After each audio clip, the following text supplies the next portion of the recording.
In this lesson, we're going to take a look at the Cold War turning hot. Specifically, we're going to look at the Korean War. I talked in a previous lesson during the unit on World War II about the fact that Japan had colonized Korea as early as 1905. After Japan lost World War II, Korea was divided, as you can see here, and the Soviets took the northern half of Korea. The United States took the southern half of Korea. The intent was to rebuild the nation and then, of course, reunify the nation. However, as you can see from the notes here, both the U.S. and the Soviets withdrew in 1948-49, but Korea was a divided nation at that point. Essentially two separate countries, because the Soviets turned North Korea into a communist state. This map shows the essence of the Korean War in its entirety. The short story is that North Korea invaded South Korea with the intent of reuniting the nation. And you can see on this map that they had got through most of South Korea. They had pretty much almost achieved their objectives by September of 1950. Let's take a look at another slide where we can see this a little more closely. I know this map is in black and white, but we can see some of the dates a little more closely in terms of advance. The North Korean troops crossed the 38th parallel, the border that divided North and South, June 25th, 1950. You can see by July 4th here, they had extended a bit into South Korea. By July 25th, they had made decent gains into South Korea. August 5th, they pretty much have almost the entire nation of South Korea. And by September, all that's left that is not being controlled by North Korea is the area, the dark shaded area here.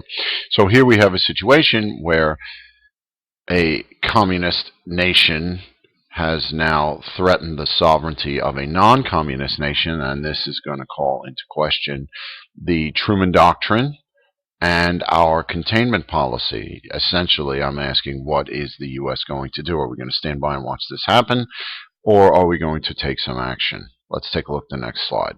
By June of 1950, the United Nations was almost 5 years old.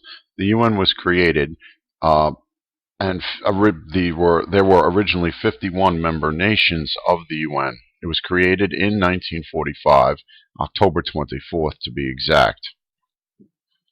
In any event, it's the United Nations that's going to take the lead here, authorizing a U.S.-led multinational force against North Korea. Even though it was U.S.-led, the majority of the forces actually were United States forces. Here are a few pictures of the action in the Korean War. As we move over to the map here, you can see that this U.S.-led force is going to beat back the North Korean troops almost to the Yalu River. And you can see by October of 1950, North Korean troops are back across the 38th parallel. Through most of October, you can see here by October 26th, that's this line I'm shading, where the U.S.-led forces are well into North Korea. And I want to point out that President Truman told General Douglas MacArthur, who was the commander of the troops in Korea, not to advance as far north as he did. You can see the northernmost line is October 27th, where we're well north of the North Korean capital, which is Pyongyang right here, and we're not too far from the Chinese border. And the concern that President Truman had was an interest in not drawing China into this war. General MacArthur ignored the orders from the president. Some pictures here. Notice the snow on the ground. Even though most of the action took place in 1950, this war is actually going to last 3 years. We'll talk about that in a moment. But back to the original story, Truman is going to fire MacArthur in the middle of this combat for disobeying his orders. And General Douglas MacArthur was extremely popular here in the United States, but he was removed from the war. In part because what President Truman feared actually did happen. You can see here on this map, the last map, the Chinese attack November 26, 1950. They stream across the border. Even though the Chinese were poorly equipped, what they lacked in equipment, they more than made up for in sheer numbers of people. And you can see from these arrows, the U.S.-led force is going to get trapped in a couple of spots here, but it's essentially going to be the hasty retreat south of the 38th parallel by December 15th, 1950. So the major troop movements are done. All happen within 1950. The war doesn't end until 1953, but the remainder of the war is essentially a stalemate. Here's some photos of the Chinese crossing the Yalu River, which is the river separating China and Korea, North Korea, and the attack. Ultimately, truce is signed in 1953, leaving Korea divided at the 38th parallel. So all of this fighting resulted in no change in border. There were approximately 55,000 soldiers that lost their lives in this war. But let's point out that our goal was to prevent North Korea from reuniting the entire peninsula as a communist nation. So in that sense, the Korean War was a success. Here we're taking a look at modern pictures of the DMZ, the Demilitarized Zone, which is the area separating North Korea and South Korea today. U.S. soldiers are based in South Korea. Technically, North and South Korea are still at war with each other. Notice a truce was signed. It wasn't a peace treaty. And today the North Korean army is about 1 million soldiers large, which is fairly significant. If these photos here show us North Korea today, and North Korea is a communist rogue state. It is run by a dictator. You'll see him in a moment.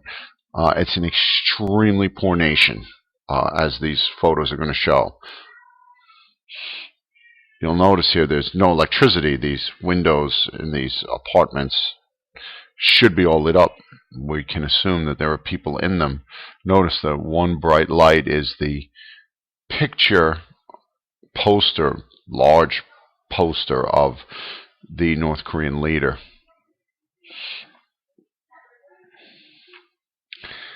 This is a very telling photo. This is a satellite image, and we can see the division of Korea outlined, and South Korea is all lit up. It's a very modern nation today.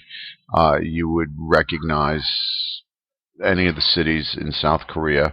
You wouldn't recognize them, but you would certainly feel familiar in them in terms of the modern conveniences that we're very familiar with. Notice though, North Korea is completely dark. They don't provide much in the way of electricity to their people, at least not on a regular basis. Here we're looking at North Korea farmland, and you can see they're using draft animals for farming.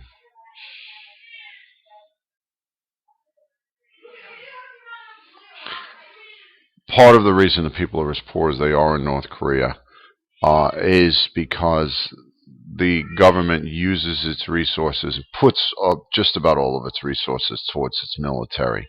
Like I said, it has about 1 million soldiers. Army, it's fairly modern. It is believed that they have 6 nuclear weapons, although the North Korean people don't have enough food to eat. This is the current dictator, Kim Jong-un, of North Korea.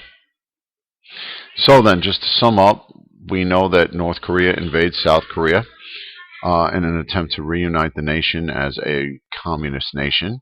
A U.S.-led multinational force prevents this from happening. So in that sense, the Korean War was a success in terms of our containment policy.